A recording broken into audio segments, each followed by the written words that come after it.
I'll be honest, if you didn't come, I totally would have understood. Yeah, because these people have been so hard on you, which I don't get. I really don't. I think ever since you've come into office, things are really looking up. Gas is up, rent is up, food is up, everything. Comedian Trevor Noah not holding back. Well, I wouldn't quite say that. He took some jabs there, but he was pretty nice the rest of the time. At President Biden handling of inflation during last night's White House Correspondents' Dinner. But the economy and inflation, of course, not a laughing matter, as new polls show trust in Republicans significantly up over Democrats, especially on issues of the economy, inflation. 50% for Republicans, 31% Democrats, and almost a 14-point advantage on the economy as well. Here's a hot take. Trevor Noah was more even-handed and funnier last night than he is on his television show. That's true. Here to react, former National Economic Council Director and host of Kudlow on Fox Business, Larry Kudlow. Good morning, Larry. You see those numbers. A lot of issues. A lot of bad, bleeding red, at least when it comes. That's actually a good analogy. Bleeding red, meaning they're shedding voters, and they're all going red, seemingly, when it comes to the critical issues of America. Yes, well, let me say at the beginning, the cavalry is coming, so things are likely to change. But, I mean, Biden has been clobbered on inflation almost from day one, whether it's gasoline prices or food prices, or spending $5 trillion on his Build Back Better bill, or trying to raise taxes. I mean, none of it makes any common sense. People are scratching their heads, say, well, if gasoline prices are rising and it's affecting my wallets and pocketbooks and family budgets, and my real wages are falling, why are they ending fossil fuels? Why are they waging war against natural gas or oil, or for that matter, gasoline? People are worried. I think they're very afraid of this thing called the Green New Deal, which says in the next 5 to 10 years, we will end fossil fuels, and we're going to replace it with solar, and we're going to replace it with windmills. I have no problem with solar and windmills, but that's less than 5% of our energy. And again, from the standpoint of common sense, people are scratching their heads and saying, huh? How are we going to do this? So with the inflation numbers coming in, we just had a batch of them. The basic inflation rate is now 8%.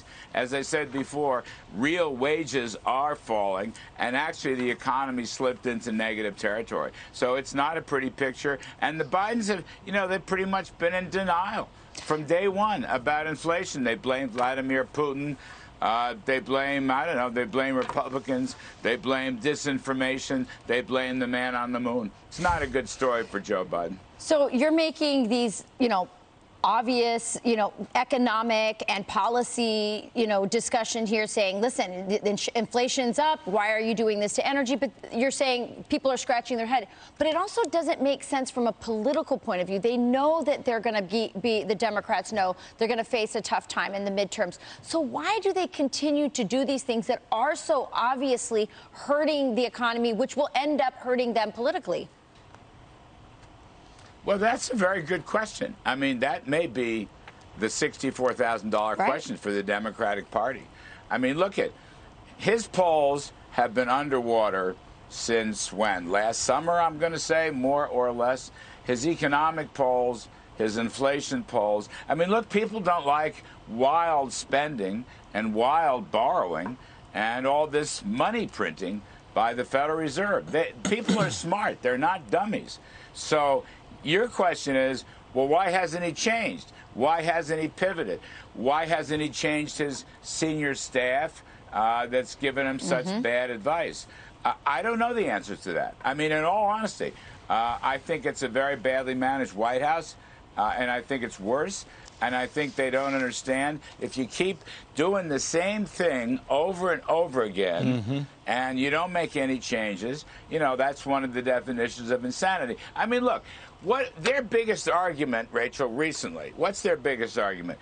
Inflation is Putin's fault, not my fault. But if you look at the polls, people see right through that. They understand that these high prices of food, groceries, gasoline, and so forth started over a year ago. And they know if you spend $5 trillion and you keep spending $5 trillion with only Joe Manchin to stop it, they know that's not a solution. So, he's got a credibility gap and he's got a policy problem and he's got people in his senior staff that don't seem to want to change.